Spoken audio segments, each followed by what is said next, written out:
Hi friends, welcome back to exam academy tutorial channel.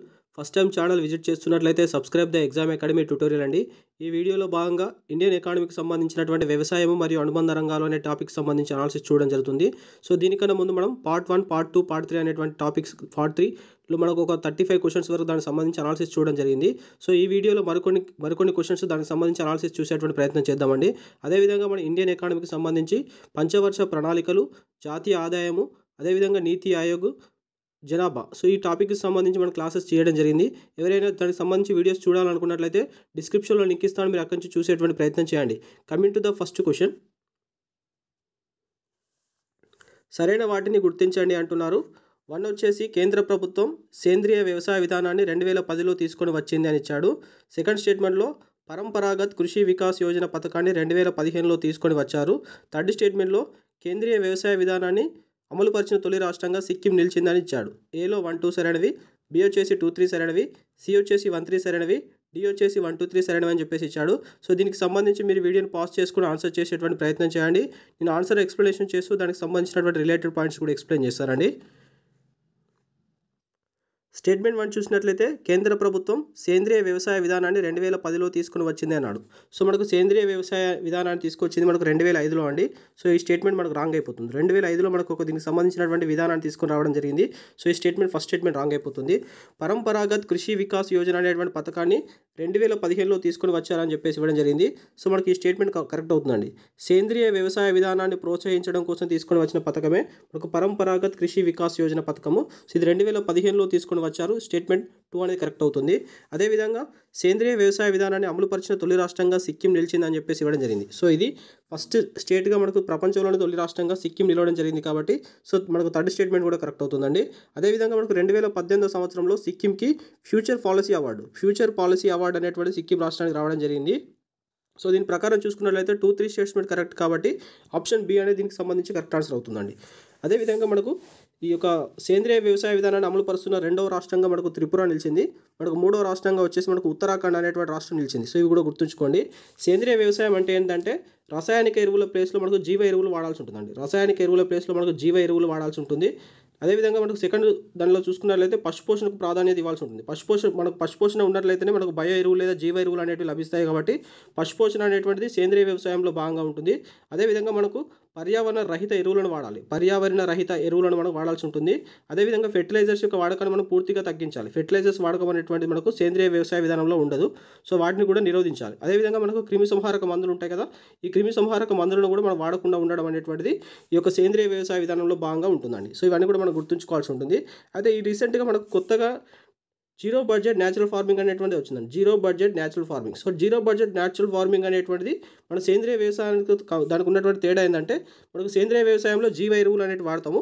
So ఇక్కడ zero budget natural ఫార్మింగ్లో ఇలాంటి మనకు bio ఎరువులు కూడా వాడరండి. సో ఇందులో మనకి ఏం చేస్తారంటే పంట పూర్తి అయిన తర్వాత ఆ వ్యర్థాలను అదే ప్లేస్లో ఉంచి, ఏదైతే పంట పూర్తి అయిపోయిన తర్వాత అదే వ్యవసాయానికి సంబంధించినటువంటి కమతంలో వ్యర్థాలను అందులోనే ఉంచేసి దాన్ని అందులోనే కుళ్ళింపజేసి సహజ ఎరువుగా మార్చుకునేటువంటి విధానాన్ని మనం జీరో బడ్జెట్ న్యాచురల్ ఫార్మింగ్ అంటారు. సో దీన్ని కూడా మొట్టమొదటిసారిగా స్టార్ట్ చేసినటువంటి రాష్ట్రం వచ్చేసి సిక్కింగా నిలిచిందండి. సో ఇది కూడా గుర్తుంచుకోండి. సేంద్రియ వ్యవసాయం అన్నా జీరో బడ్జెట్ న్యాచురల్ ఫార్మింగ్ అన్నా సేమ్ కదండి. సో జీరో బడ్జెట్ న్యాచురల్ ఫార్మింగ్లో అసలు ఎలాంటి జీవ ఎరువులు కూడా వాడరు. సో అదంతా గుర్తుంచుకోవాల్సి ఉంటుందండి. Coming to the next question. So జతపరచండి అంటున్నాడు. జాబితా 1ను జాబితా 2తో జతపరచమంటున్నాడు. 1 వచ్చేసి నామ్ఫెడ్ అని ఇచ్చాడండి. నేషనల్ అగ్రికల్చర్ కోఆపరేటివ్ ఫెడరేషన్ అనేటువంటి అర్థం వస్తుంది. నెక్స్ట్ 2 వచ్చేసి ట్రైఫెడ్ అని ఇచ్చాడు. ట్రైబల్ కోఆపరేటివ్ మార్కెటింగ్ ఫెడరేషన్ వస్తుంది. Next FSSAI food safety standard authority of India. ఈ నామ్ వచ్చేసి electrical national agriculture marketing. So దాని అబ్రివేషన్స్ కూడా చూసుకోవాల్సి ఉంటుందండి. ఏలో 2006, బి వచ్చేసి 1987, సి వచ్చేసి 2018, డి వచ్చేసి మనకు 1958 అని చెప్పేసి ఇవ్వడం జరిగింది. ఏలో 1A 2B 3C 4D, below 1D 2C 3B 4A, సిలో 1D 2B 3A 4C, డిలో 1A 2B 3B, so 3D తీసుకోండి, తర్వాత 4A అని చెప్పేసి ఇవ్వడం జరిగింది. సో దీనికి సంబంధించి మనం చూసినట్లయితే సో నామ్ఫెడ్ అనేది నామ్ఫెడ్కి సంబంధించినటువంటి అబ్రివేషన్ మనం చూసుకున్నట్లయితే national agricultural cooperative marketing federation అనేటువంటి అర్థం వస్తుంది. సో దీన్ని మనం దీన్ని మనకు సంబంధించి 1958లో దీన్ని ఏర్పాటు చేశారు. సో దీని యొక్క ముఖ్య ఉద్దేశం ఏంటంటే సహకార మార్కెటింగ్ కల్పించడంలో జాతీయ స్థాయిలో శిఖరాగ్ర సంస్థ అండి. ఇది మనకు సహకార మార్కెటింగ్ సంస్థకు సంబంధించి సహకార మార్కెటింగ్ కల్పించడంలో జాతీయ స్థాయిలో శిఖరాగ్ర సంస్థ మనకు నామ్ఫెడ్. దాని యొక్క అబ్రివేషన్ చూసినట్లయితే national agriculture cooperative marketing federation అనేటువంటి అర్థం వస్తుంది. దీనికి సంబంధించినటువంటి ప్రధాన కార్యాలయం మనకు ఢిల్లీలో ఉంది. సో ఇలా చూసుకున్నట్లయితే 1D అవుతుంది. నెక్స్ట్ వచ్చేసి ట్రైఫెడ్ అండి. ట్రైఫెడ్ యొక్క అబ్రివేషన్ చూసినట్లయితే tribal cooperative marketing federation. So దీనికి సంబంధించి ఏంటంటే ఎవరైతే గిరిజనులు పండించినటువంటి పంటలకు మార్కెట్ సౌకర్యం కల్పించడమే దీని యొక్క ముఖ్య ఉద్దేశం. ఇది మనకు 1987లో ఏర్పడింది. సో 1987లో దీన్ని ఏర్పాటు చేశారు. Next FSSAI food safety standard authority of India. ఇదేంటంటే ఆహార పదార్థాల యొక్క నాణ్యతకు సంబంధించి గుర్తింపుని ఇస్తుంది. మనకు ఆహార పదార్థాలకు సంబంధించి నాణ్యతకు సంబంధించి గుర్తింపుని ఇస్తుంది. సో ఇది మనకు ఎప్పుడు ఏర్పడిందని చూసుకున్నట్లయితే దీని యొక్క చట్టం వచ్చేసి 2006లో వచ్చింది కాబట్టి 3 అనేది ఏ అవుతుంది. ఈ నామ్ అంటే ఏంటంటే ఎలక్ట్రికల్ నేషనల్ అగ్రికల్చర్ మార్కెటింగ్ అంటారు. అంటే రైతులకు ఆన్లైన్ మార్కెటింగ్ సౌకర్యం కల్పించడం అనేది దీని యొక్క ముఖ్య ఉద్దేశం. సో ఇది దీనికి సంబంధించి చూసుకున్నట్లయితే ఈ నామ్ అనేటువంటి మనకు 2018లో ఏర్పడింది. సో ఈ వచ్చేసి మనకు 4 వచ్చేసి C అవుతుంది. దీని ప్రకారం అమర్చినట్లయితే 1D అవుతుంది, 2B, 3A, 4C కాబట్టి దీనికి సంబంధించి ఆప్షన్ C అనే కరెక్ట్ ఆన్సర్ అవుతుందండి. సో ఇవి మనం గుర్తుంచుకోవాల్సి ఉంటుంది. ఇది ఏంటంటే మనకు రైతులకు కల్పించేటువంటి మార్కెటింగ్ వ్యవస్థకు సంబంధించినటువంటి ఇవ్వబడినటువంటి క్వశ్చన్. సో ఇందులో భాగంగా మనకి ఈ నామ్స్ గురించి చూసుకున్నట్లయితే ఈ నామ్ అనేటువంటిది మనకు రీసెంట్గా కరెంట్ అఫైర్లో ఉన్నటువంటి ఇష్యూ అంశం కాబట్టి సో ఈ నామ్కు సంబంధించి తెలంగాణలో 57 ఈ నామ్స్ ఉన్నాయండి. ఈ నామ్స్ అనేటువంటిది తెలంగాణలో 57 ఉన్నాయి. సో దీని యొక్క ముఖ్య ఉద్దేశం ఏంటంటే రైతులకు ఆన్లైన్ మార్కెటింగ్ సౌకర్యం కల్పించడం. అయితే మొట్టమొదటిసారిగా తెలంగాణలో ఒక 5 ఏర్పాటు చేయడం జరిగింది. మనకు 2016 ఈ నామ్ అనేది మనకు రాంగ్ ఇచ్చాడండి. ఇక్కడ 2016 తీసుకోండి. 2016 తీసుకోండి. సో 2016లో మనకి ఈ నామ్స్ ఏర్పాటు చేసినప్పుడు తెలంగాణలో 5 ఏర్పాటు చేయడం జరిగింది. సో అందులో భాగంగా మనకు మొట్టమొదటి నిజామాబాద్లో ఒకటి ఏర్పాటు చేశారు. సెకండ్ వచ్చేసి మనకు మలక్పేట్ మార్కెట్ యార్డ్లో ఒకటి ఏర్పాటు చేశారు. ఇంకోటి వచ్చేసి మనకు థర్డ్ వచ్చేసి బాదేపల్లి మార్కెట్ యార్డ్ జడ్చర్లో ఏర్పాటు చేశారు. మనకు ఫోర్త్ వచ్చేసి మనకు తిరుమలగిరిలో ఒకటి ఏర్పాటు చేశారు. ఫిఫ్త్ వన్ వచ్చేసి మనకు వరంగల్ ఏర్పాటు చేశారు. సో ఈ 5 కూడా మనకు తెలంగాణలో మొట్టమొదటిసారిగా ఏర్పాటు చేసినటువంటి ఈ నామ్స్గా గుర్తుంచుకోండి. ఒకటి వచ్చేసి నిజామాబాద్, సెకండ్ వచ్చేసి మనకు మలక్పేట్ మార్కెట్ యార్డ్, థర్డ్ వచ్చేసి Badepalli market yard Jadcherla, fourth వచ్చేసి తిరుమలగిరి మార్కెట్ యార్డ్, ఫిఫ్త్ వచ్చేసి మనకు వరంగల్ మార్కెట్ యార్డ్. సో ఇవన్నీ కూడా మనం గుర్తుంచుకోవాల్సి ఉంటుందండి. అదేవిధంగా మనకు 2008లో వచ్చినటువంటి బీమ్ అనేటువంటి స్కీమ్ గురించి చూసుకున్నట్లయితే BEAM. సో BEAM బీమ్ అనేటువంటి స్కీమ్ వచ్చేసి బి అంటే ఏంటంటే మనకు బాంబే స్టాక్ ఎక్స్చేంజ్ అని అర్థం వస్తుంది. ఈ వచ్చేసి ఎలక్ట్రికల్, ఏ వచ్చేసి మనకు అగ్రికల్చర్, ఎం వచ్చేసి మార్కెట్. సో మనకు బాంబే స్టాక్ ఎక్స్చేంజ్ ద్వారా వ్యవసాయ ఉత్పత్తులకు మార్కెట్ సౌకర్యం కల్పించడం కోసం మనకు బీమ్ అనేటువంటి దాన్ని 2020లో తీసుకురావడం జరిగింది. సో ఇది కూడా మనం గుర్తుంచుకోవాల్సి ఉంటుందండి. సో ఇది మనకు మార్కెటింగ్ వ్యవస్థలో ఉన్నటువంటి సంస్థలు వాటికి సంబంధించినటువంటి ఇయర్స్ ఎప్పుడు ఫార్మేషన్ చేయబడింది, అదేవిధంగా వాటి యొక్క ముఖ్య ఉద్దేశం అనేటువంటి దీనికి సంబంధించి చూసుకోవాల్సి ఉంటుందండి. Coming to the next question. సరైన వాటిని గుర్తించండి అంటున్నాడు. స్టేట్మెంట్ 1 వచ్చేసి 1965లో వ్యవసాయ ధరల కమిషన్ ఏర్పాటు చేశారన్నాడు. సెకండ్ స్టేట్మెంట్ వచ్చేసి 1985 సంవత్సరంలో వ్యవసాయ ధరల కమిషన్ని వ్యవసాయ వ్యయాల ధరల కమిషన్గా పేరు మార్చారని చెప్పేసి ఇచ్చాడు. థర్డ్ స్టేట్మెంట్లో మనకు వ్యవసాయ వ్యయాల ధరల కమిషన్ ప్రతి సంవత్సరం 24 పంటలకు మద్దతు ధర ప్రకటిస్తుందని చెప్పేసి ఇచ్చాడు. సో మనకు ఏలో 1-2 సరైనవి, బి వచ్చేసి 2-3 సరైనవి, సి వచ్చేసి 1-3 సరైనవి, డి వచ్చేసి 1-3 సరైనవి అని చెప్పేసి ఇచ్చాడు. సో దీనికి సంబంధించి మనం చూసినట్లయితే మనకు 1965 సంవత్సరంలో వ్యవసాయ ధరల కమిషన్ ఏర్పాటు చేశారని చెప్పేసి ఇచ్చాడు. మనకి స్టేట్మెంట్ కరెక్ట్ అవుతుందండి. మనకు అదే సంవత్సరంలో మనకు ఫుడ్ కార్పొరేషన్ ఆఫ్ ఇండియా కూడా ఏర్పాటు చేశారు. మనకు ఒకటే సంవత్సరంలో 1965లో వ్యవసాయ ధరల కమిషన్ కావచ్చు, అదేవిధంగా ఫుడ్ కార్పొరేషన్ ఆఫ్ ఇండియా కూడా మనకు 1965లో ఏర్పాటు చేశారు. ఈ రెండు కూడా మనం గుర్తుంచుకోవాల్సి ఉంటుంది. అయితే మనకు వ్యవసాయ ధరల కమిషన్ని ఎల్కే జా కమిటీ యొక్క సిఫార్సుల మేరకు ఏర్పాటు చేయడం జరిగింది. మన సెకండ్ స్టేట్మెంట్లో 1985లో ఈ యొక్క వ్యవసాయ ధరల కమిషన్ పేరును వ్యవసాయ వ్యయాల ధరల కమిషన్ పేరు మార్చారని చెప్పేసి ఇవ్వడం జరిగింది. మనకి సెకండ్ స్టేట్మెంట్ కరెక్ట్ అవుతుందండి. అయితే మనకు దీనికి 2003 సంవత్సరంలో దీనికి చట్టబద్ధత కల్పించాలని చెప్పేసి వైకే అలగ్ కమిటీ సూచించడం జరిగింది. ఏదైతే మనకు వ్యవసాయ వ్యయాల ధరల కమిషన్కు చట్టబద్ధత కల్పించాలని చెప్పేసి 2003లో వైకే అలగ్ కమిటీ సూచించడం జరిగింది. సో మనకు సెకండ్ స్టేట్మెంట్ కరెక్ట్ అవుతుందండి. సో వ్యవసాయ వ్యయాల ధరల కమిషన్ ప్రతి సంవత్సరం 24 పంటలకు మద్దతు ధర ప్రకటిస్తుందని చెప్పేసి ఇచ్చాడు. సో ఈ స్టేట్మెంట్ మనకు రాంగ్ అయిపోతుంది.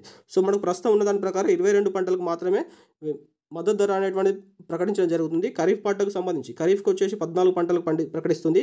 రబీకి సంబంధించినటువంటి 6 పంటలకి, అదేవిధంగా మనకు ఒక జియాద్ పంటలకు 2, మొత్తం టోటల్గా 22 పంటలకు మాత్రమే మనకు మద్దతు ధర ప్రకటిస్తుంది. కాబట్టి థర్డ్ స్టేట్మెంట్ రాంగ్ అయిపోతుంది.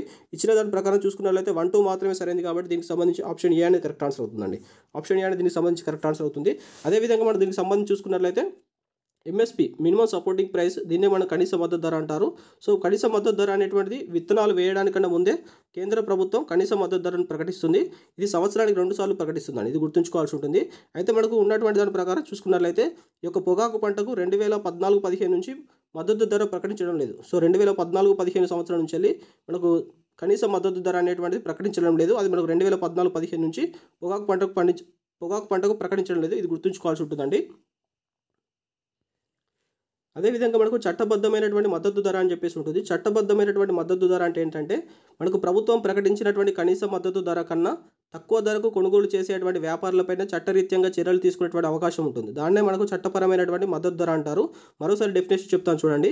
ప్రభుత్వం ప్రకటించినటువంటి కనీస మద్దతు ధర కన్నా తక్కువ ధరకు కొనుగోలు చేసేటువంటి వ్యాపారులపైన చట్టరీత్యమైనటువంటి చర్యలు తీసుకునేటువంటి వీలు కలిగి ఉన్నట్లయితే దాన్నే చట్టబద్ధమైనటువంటి మద్దతు ధర అంటారు. దీన్నే లీగల్ మినిమం సపోర్టింగ్ ప్రైస్ అని చెప్పేసి అంటారు. నెక్స్ట్ వచ్చేసి మనకు సేకరణ ధర అని చెప్పేసి ఉంటుంది.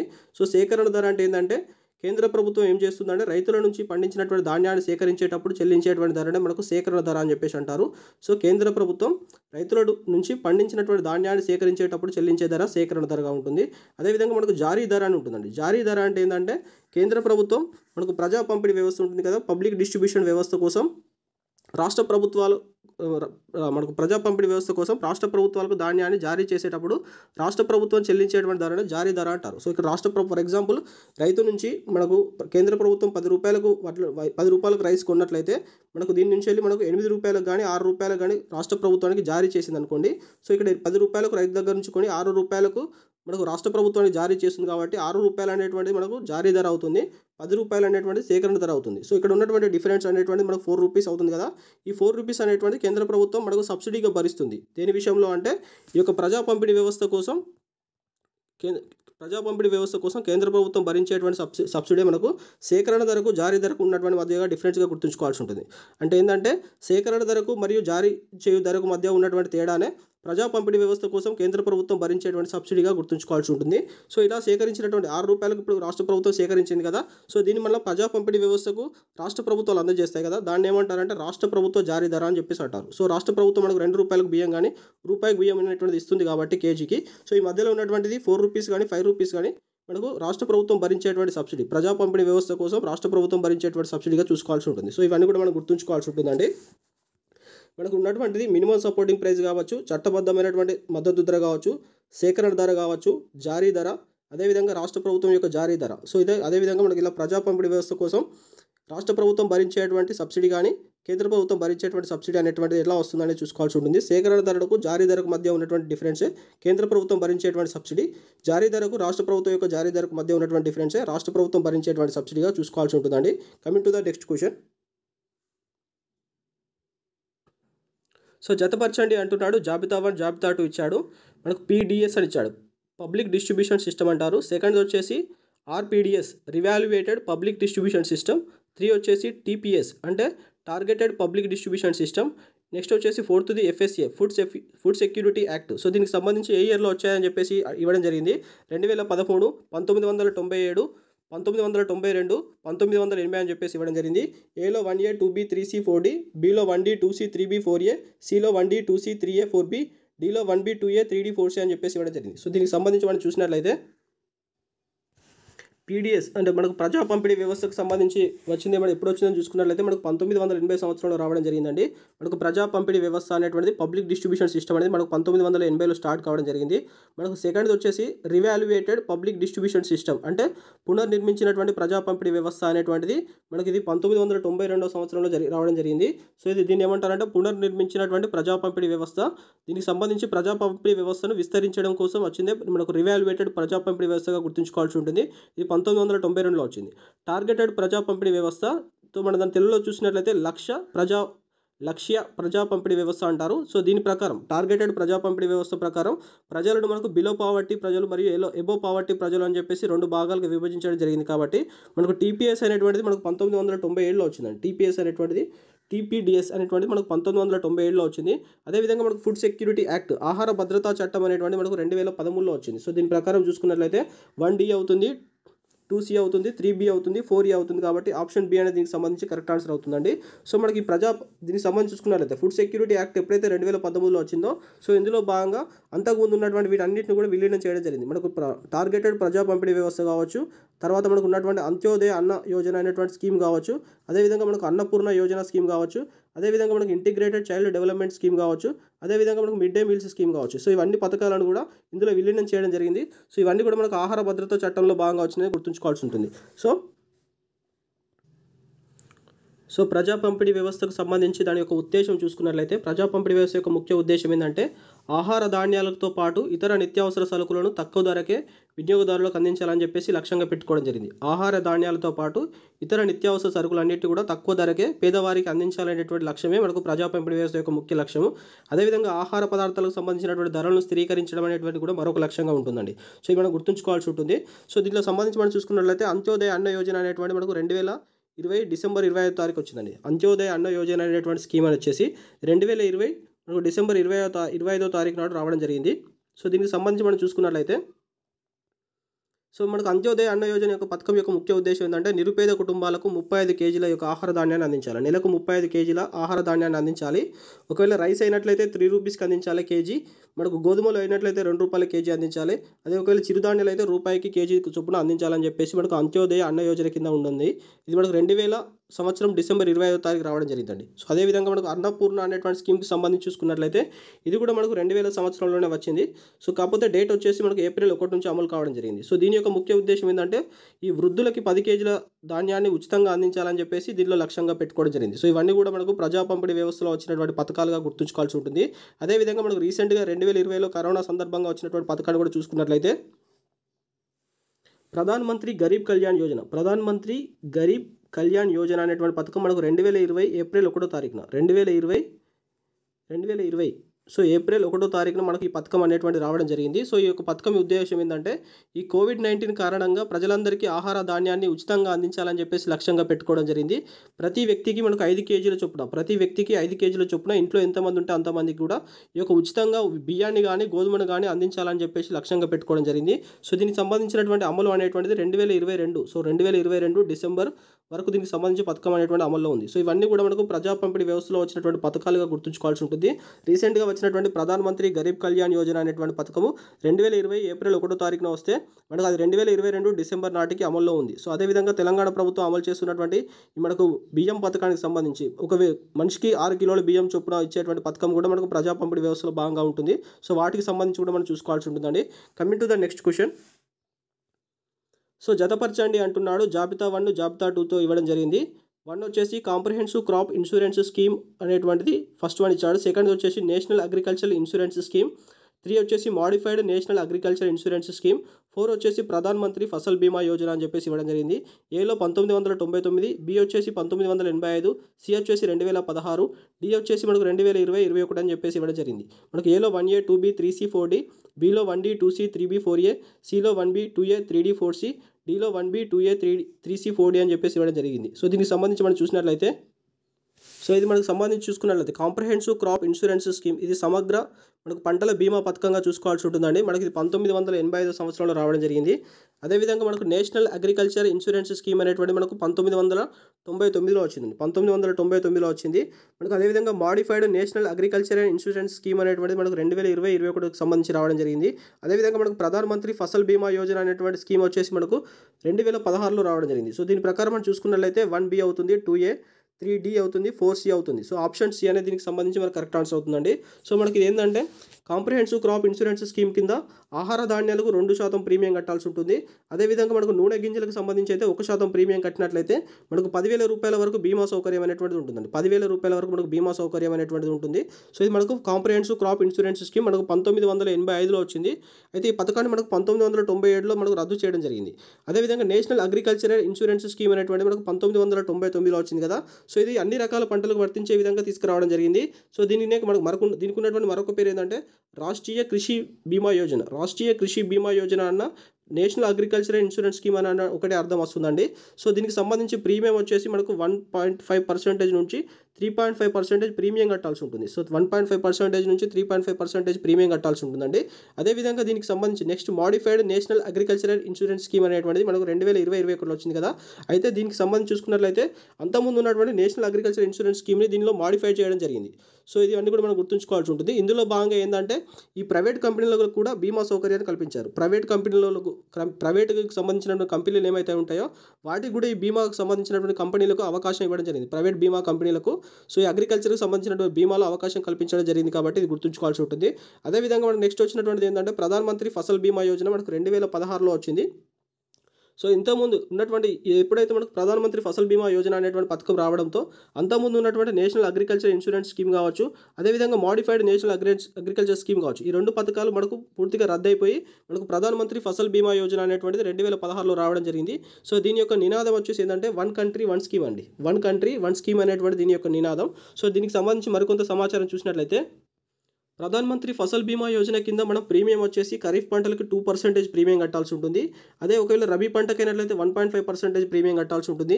అదేవిధంగా మనకు జియాద్ పంటలకైనట్లయితే 5% ప్రీమియం కట్టాల్సి ఉంటుందండి. సో ఇవి మనకు ప్రీమియమ్స్ మనకు ప్రధానమంత్రి ఫసల్ బీమాకు ఉన్నటువంటి ప్రీమియమ్స్గా గుర్తుంచుకోవాల్సి ఉంటుంది.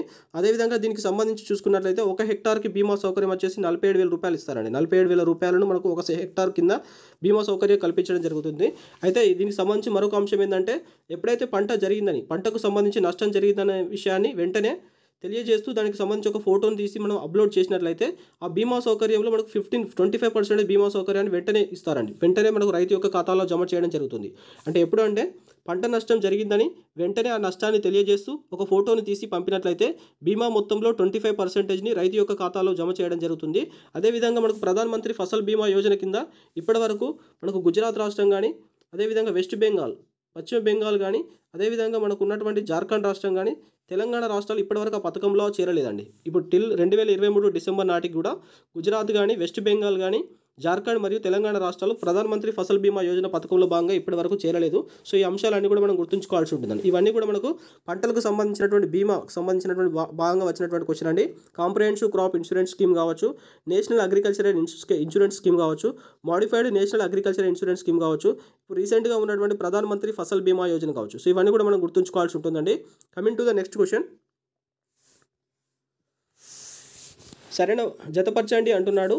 స్వల్పకాల పరపతి, 2 వచ్చేసి మధ్యకాల పరపతి, 3 వచ్చేసి దీర్ఘకాల పరపతి అని చెప్పేసి ఇవ్వడం జరిగింది. ఏలో 15 నుంచి 20 సంవత్సరాలు, బిలో 15 మంత్స్ నుంచి 5 ఇయర్స్, సి వచ్చేసి 12 నుంచి 15 నెలలు అని చెప్పి 15 మంత్స్ అని చెప్పేసి ఇవ్వడం జరిగింది. ఏలో 1A 2B 3C, below 1C 2B 3A, సిలో 1B 2A 3C, డి వచ్చేసి 1B 2C 3 అని చెప్పేసి ఇవ్వడం జరిగింది. సో దీనికి సంబంధించి మనకు రైతులకు ఇచ్చేటువంటి పరపతికి సంబంధించినటువంటి దాని మీద ఇవ్వడం జరిగింది. సో దీనికి సంబంధించి మనం చూసినట్లయితే సో స్వల్పకాలిక పరపతి అంటే 12 నుంచి 15 నెలలకు సంబంధించినటువంటి పరపతి అంటే ఏంటంటే మనకు అప్పు అండి. రైతులకు ఇచ్చేటువంటి అప్పు అనేటువంటిది తక్కువ కాలానికంటే 12 నుంచి 15 నెలలకు ఇచ్చినట్లయితే దాన్ని స్వల్పకాల పరపతి అని చెప్పేసి అంటారు.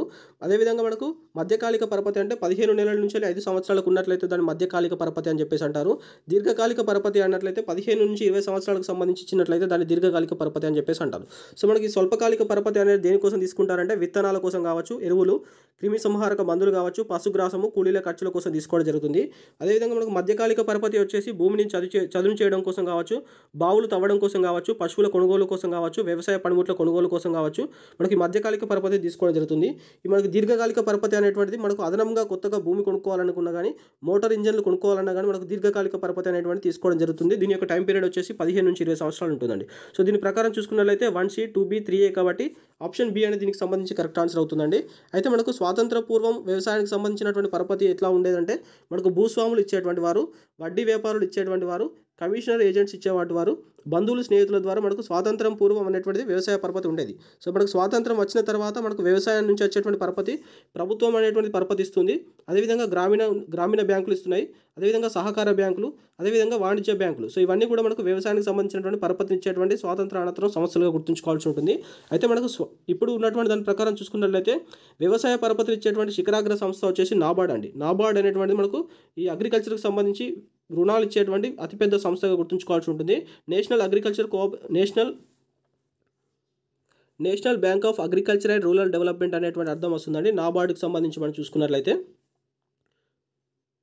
సో ఇది మనకు ఇప్పుడు ఉన్నటువంటి దాంట్లో శిఖరాగ్ర సంస్థగా గుర్తుంచుకోవాల్సి ఉంటుంది. ఇది వ్యవసాయ పరపతి, దానికి సంబంధించినటువంటి అనాలిసిస్ మీద వచ్చినటువంటి క్వశ్చన్ అండి. Coming to the next question. సరైన వాటిని గుర్తించండి అంటున్నారు. 1 వచ్చేసి అగ్రికల్చర్ డెవలప్మెంట్ కార్పొరేషన్ ఏడీసీని 1935లో ఏర్పాటు చేశారని చెప్పేసి ఇచ్చాడు. సెకండ్ స్టేట్మెంట్లో agriculture refinance development corporation ARTC అనేటువంటిది 1965లో ఏర్పాటు చేశారని ఇచ్చాడు. నాబార్డ్ వచ్చేసి 1982లో ఏర్పాటు చేశారని చెప్పేసి ఇచ్చాడు. సో మనకు ఏలో 1A 1 2 సరైనవి, బి వచ్చేసి 2 3 సరైనవి, సి వచ్చేసి 1 3 సరైనవి, డి వచ్చేసి 1 2 3 సరైనవి అని చెప్పేసి ఇచ్చాడు. సో దీనికి సంబంధించి మనం చూసినట్లయితే అగ్రికల్చర్ డెవలప్మెంట్ కార్పొరేషన్ ఏడీసీ అనేటువంటి దాన్ని మనకు 1935లో ఏర్పాటు చేశారండి. మనకు 1930లో మనకు రిజర్వ్ బ్యాంక్ ఆఫ్ ఇండియా అనేటువంటిది ఏర్పడింది కదా.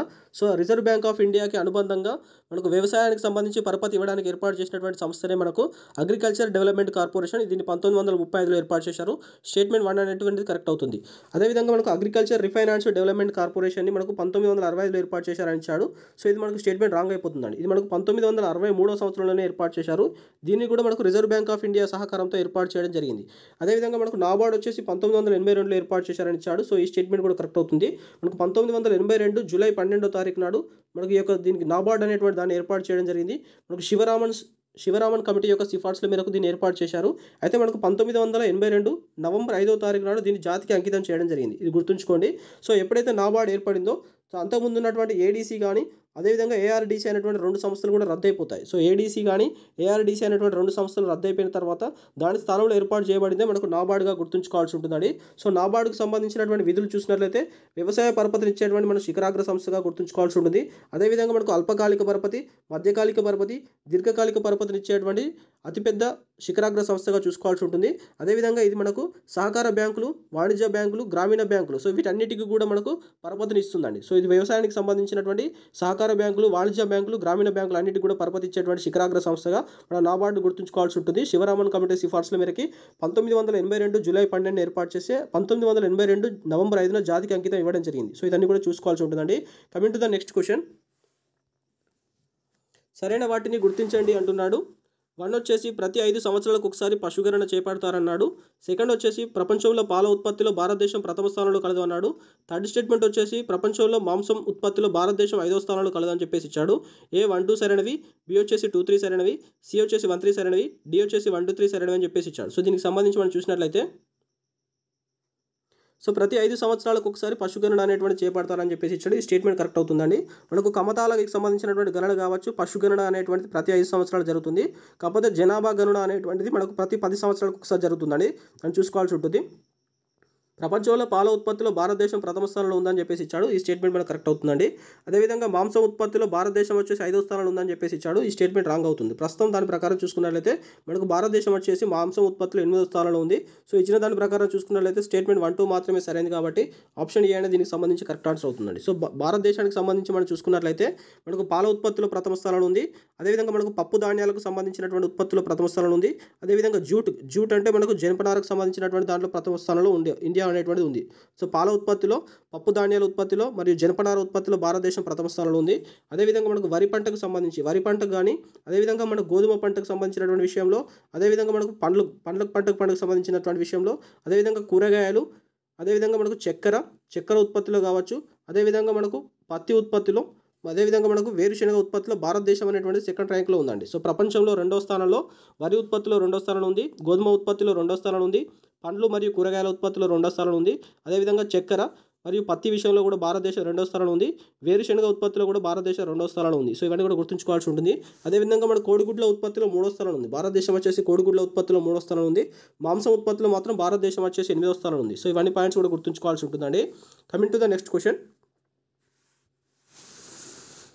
సరైన వాటిని గుర్తించండి అంటున్నాడు. 2011 జనాభా లెక్కల ప్రకారం భారతదేశంలో 11.86 కోట్ల మంది రైతులు కలరు అని చెప్పేసి అన్నాడు.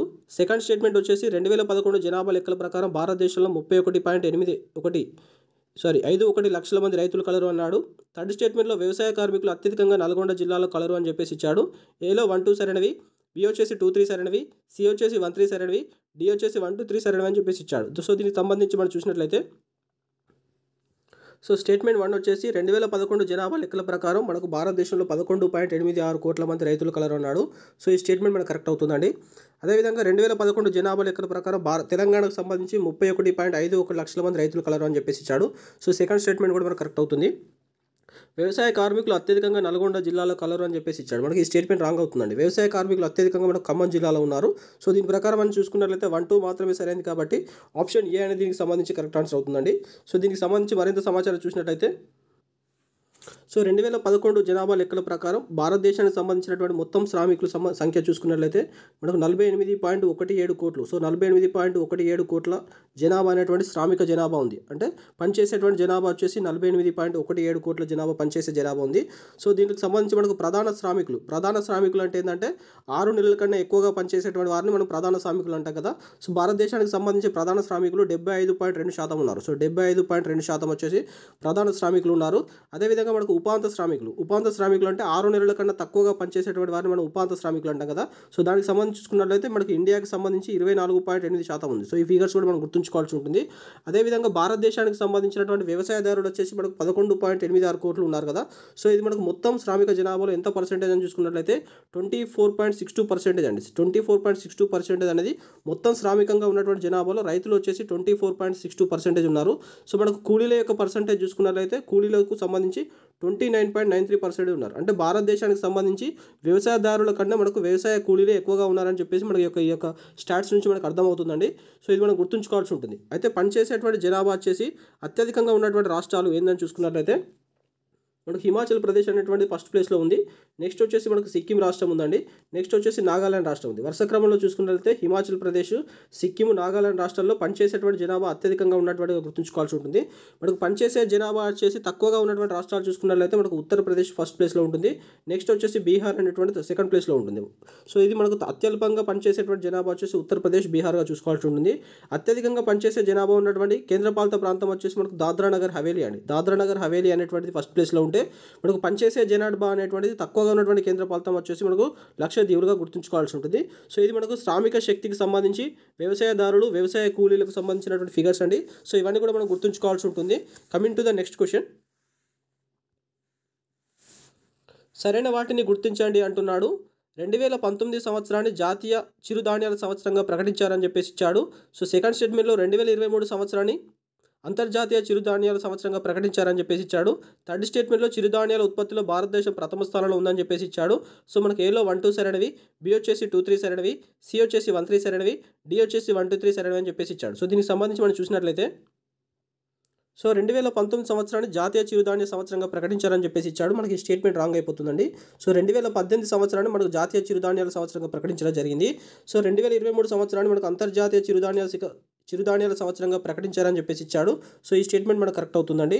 అదేవిధంగా చిరుధాన్యాల ఉత్పత్తిలో భారతదేశం ప్రథమ స్థానంలో ఉందని చెప్పేసి ఇచ్చాడు. సో ఈ స్టేట్మెంట్ కూడా మనకు కరెక్ట్ అవుతుంది. సో దీని ప్రకారం చూసుకున్నట్లయితే 2, 3 స్టేట్మెంట్ మాత్రమే సరైనది కాబట్టి మనకు ఆప్షన్ బి అనేది దీనికి సంబంధించి కరెక్ట్ ఆన్సర్ అవుతుందండి. అదేవిధంగా మనకు 2020 సంవత్సరాన్ని సో మనం దీనికి సంబంధించి చూసుకున్నట్లయితే 2022 సంవత్సరాన్ని వ్యవసాయ సంవత్సరంగా మరియు మనకు మత్స్యకు సంబంధించి అంటే ఫిషనరీస్ ఇయర్, అదేవిధంగా ఆక్వాకల్చర్. సో 2022 సంవత్సరానికి సంబంధించి ఇయర్ ఆఫ్ ఆక్వాకల్చర్ అండ్ ఫిషనరీస్గా తీసుకోవడం జరిగింది. అదేవిధంగా మనకు 2021 సంవత్సరానికి సంబంధించి చూసుకున్నట్లయితే ఇయర్ ఆఫ్ ఫ్రూట్స్ అండ్ వెజిటేబుల్స్గా ప్రకటించడం జరిగింది. అదేవిధంగా మనకు 2020 సంవత్సరం చూసుకున్నట్లయితే year of the health planet. So ఇది ఇయర్ ఆఫ్ ద ప్లానెట్ హెల్త్గా తీసుకోవడం జరిగింది. సో ఇవన్నీ కూడా గుర్తుంచుకోవాల్సి ఉంటుందండి. సో 2022 సంవత్సరానికి సంబంధించి ఇయర్ ఆఫ్ ఆక్వాకల్చర్ అండ్ ఫిషనరీస్, 2020 సంవత్సరం అనేది వచ్చేసి year of the fruits and vegetables, అదేవిధంగా 2020 సంవత్సరం వచ్చేసి ఇయర్ ఆఫ్ ది ప్లాంట్ హెల్త్గా తీసుకోవడం జరిగింది. సో ఇవన్నీ కూడా గుర్తుంచుకోవాల్సి ఉంటుంది. అదేవిధంగా మనకు డిసెంబర్ 23 వచ్చేసి మనకు జాతీయ రైతుల దినోత్సవంగా జరుపుకోవడం జరుగుతుంది. మనకు చౌదరి చరణ్ సింగ్ యొక్క జన్మదినం సందర్భంగా నేషనల్ ఫార్మర్స్ డేగా డిసెంబర్ 23 జరుపుకోవడం జరుగుతుంది. అదేవిధంగా మనకు అక్టోబర్ 15 వచ్చేసి మనకు రాష్ట్రీయ మహిళా కిసాన్ దివాస్గా జరుపుకోవడం జరుగుతుంది. సో ఇవన్నీ కూడా మనం గుర్తుంచుకోవాల్సి ఉంటుందండి. Coming to the next question.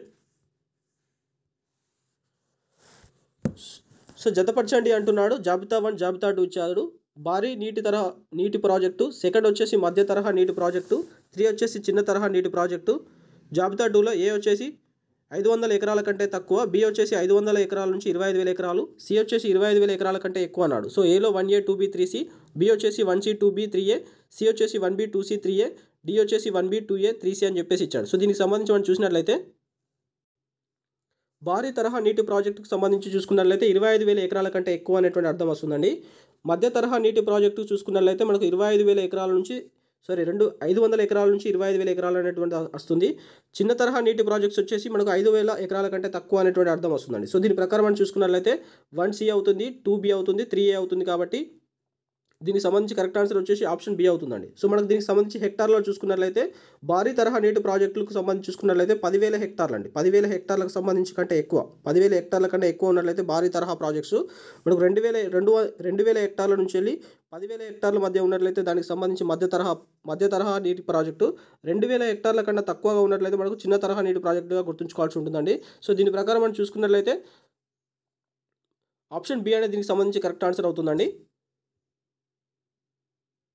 So భారతదేశానికి సంబంధించినటువంటి నీటి సంబంధించినటువంటి దానికి సంబంధించి చూసినట్లయితే మనకు అత్యధికంగా బావుల ద్వారా ఎక్కువగా సాగవుతుంది. సో బావులు అనేటువంటిది ఫస్ట్ ప్లేస్లో ఉంది. నెక్స్ట్ వచ్చేసి మనకు కాలువల ద్వారా అత్యధికంగా సాగవుతుంది. తర్వాత మనకు ఇతర సంబంధించినటువంటి సోర్సెస్ ద్వారా సాగవుతుంది. తర్వాత మనకు లాస్ట్ ప్లేస్లో చెరువుల ద్వారా సాగవుతుందండి. సో వరుస క్రమంలో చూసుకున్నట్లయితే బావులు ఫస్ట్ ప్లేస్లో ఉంది, నెక్స్ట్ కాలువలు, తర్వాత వచ్చేసి మనకు ఇతర సౌకర్యాలు, తర్వాత వచ్చేసి మనకు చెరువుల ద్వారా సాగు కావడం జరుగుతుంది. సో భారతదేశంలో ఇప్పటి వరకు సాగేటువంటి దానికి సంబంధించి బావుల ద్వారానే 62% సాగవుతుందండి. 62% బావుల ద్వారా సాగవుతే కాలువల ద్వారా మనకు 24% సాగు కావడం జరుగుతుంది. ఇతర సౌకర్యాల ద్వారా మనకు ఇతర సౌకర్యాల ద్వారా మనకు వచ్చేసి 11% సాగవుతుంది. 11% అనేటువంటిది ఇతర సౌకర్యాలు. చెరువుల ద్వారా మనకు సాగేటువంటి చూసుకున్నట్లయితే మనకు 2.6% అనేటువంటిది చెరువుల ద్వారా సాగవుతుంది. సో ఇవన్నీ కూడా మనకు సాగేటువంటి వాటిని వరుస క్రమంలో అమర్చినప్పుడు యూజ్ అవుతాయండి. సో ఇవన్నీ కూడా మనం గుర్తుంచుకోవాల్సి ఉంటుంది. అదేవిధంగా మనకు central water board. So central water board అనేటువంటిది మనకు 1945లో ఏర్పాటు చేయడం జరిగింది. ఇది మనకు నాగ్పూర్లో ఏర్పాటు చేయడం జరిగిందండి. అదేవిధంగా మనకు సెంట్రల్ గ్రౌండ్ వాటర్ బోర్డు వచ్చేసి మనకు 1970లో ఏర్పాటు చేశారు. ఇది మనకు ఫరీదాబాద్లో ఏర్పాటు చేయడం జరిగింది. అదేవిధంగా మనకు నేషనల్ వాటర్ టెక్నాలజీ ఇన్స్టిట్యూట్ వచ్చేసి మనకు 1979లో ఏర్పాటు చేశారు. మనకి ఇది రూర్కీలో ఏర్పాటు చేశారండి. అదేవిధంగా national water council. So national water council వచ్చేసి మనకు 1990లో ఏర్పాటు చేశారు. నేషనల్ వాటర్ కౌన్సిల్ వచ్చేసి 1990లో ఏర్పాటు చేయడం జరిగింది. సో ఇవన్నీ కూడా గుర్తుంచుకోవాల్సి ఉంటుందండి. మరోసారి చెప్తాను చూడండి. సెంట్రల్ వాటర్ బోర్డు వచ్చేసి 1945 నాగ్పూర్లో ఏర్పాటు చేశారు. సెంట్రల్ గ్రౌండ్ వాటర్ బోర్డు వచ్చేసి 1970 ఫరీదాబాద్లో ఏర్పాటు చేశారు. అదేవిధంగా మనకు నేషనల్ వాటర్ టెక్నాలజీ ఇన్స్టిట్యూట్ 1979 రూర్కీలో ఏర్పాటు చేశారు. అదేవిధంగా మనకు నేషనల్ వాటర్ కౌన్సిల్ వచ్చేసి మనకు 1990లో ఏర్పాటు చేయడం జరిగింది. సో ఇవన్నీ కూడా గుర్తుంచుకోవాల్సి ఉంటుంది. అదేవిధంగా మనకు ఈ యొక్క సాగుకు సంబంధించినటువంటి కేంద్ర ప్రభుత్వం తీసుకొచ్చినటువంటి పథకాలు చూసుకున్నట్లయితే డిజర్ట్ డెవలప్మెంట్ ప్రోగ్రామ్ అండి. ఎడారి ప్రాంతాల అభివృద్ధి పథకం అనేటువంటిది చూసుకున్నట్లయితే మనకు 1974లో వచ్చిందండి. అదేవిధంగా మనకు command area development program. So command area development program వచ్చేసి మనకు 1975లో వచ్చింది. అదేవిధంగా మనకు మిలియన్ వెల్స్ స్కీమ్ 10 లక్షల బావులు తవ్వేటువంటి పథకం వచ్చేసి మనకు 1988లో వచ్చింది. అదేవిధంగా మనకు గంగా కళ్యాణ్ యోజన. సో గంగా కళ్యాణ్ యోజన అనేటువంటి పథకం మనకు 1997లో వచ్చిందండి. అదేవిధంగా మనకు ప్రధాన్ మంత్రి కృషి సికాస్ యోజన, ప్రధాన్ మంత్రి కృషి సించాయ్ యోజన అనేటువంటి పథకం చూసుకున్నట్లయితే మనకు 2014లో వచ్చిందండి. సో ఇది నీటిపారుదల సౌకర్యాలు కల్పించడంలో మన కేంద్ర ప్రభుత్వం తీసుకొచ్చినటువంటి పథకాలుగా ఇవన్నిటిని కూడా చూసుకోవాల్సి ఉంటుందండి.